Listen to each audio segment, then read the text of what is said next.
President Obama was absolutely right to call this a sideshow. This is about smear politics and nothing else. Where was the Republicans' outrage on this? Well, earlier this year, they didn't say a word when Republicans held up for months and months security funding of our embassies. They're still doing this. We have 1,000 Marines that we're trying to fund. That's being held up. And these Marines would go to our embassies. Again and again, Republicans have blocked, opposed, or reduced embassy security funding.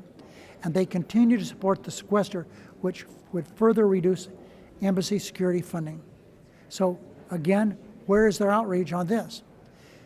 The real fact is that Republicans are more concerned about giving President Obama a black eye and taking shots at Secretary Clinton than actually tracking down the people who performed these outrageous acts of terrorism and bringing them to justice. Instead of securing our diplomatic posts, Republicans want to debate who changed talking points.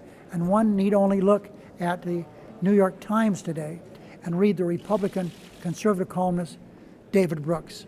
He outlines it pretty well, saying this is just not right, what they're trying to do. The president has made it clear that his focus is on bringing these terrorists to justice. The State Department has embraced the recommendations of the Joint Review Board, headed by Ambassador Pickering, who will go down in history as one of the best Foreign Service officers this country's ever had. And of course, the patriotic Admiral Mullins. And the State Department is implementing their recommendations right now as we speak. In the Senate, the committees of jurisdiction have investigated this issue extensively and heard testimony from those involved. But again, I ask, where were the Republicans' outrage? Where was it when dozens of diplomatic posts were attacked under President Bush?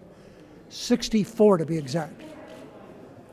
64 diplomatic posts were attacked during the Bush administration.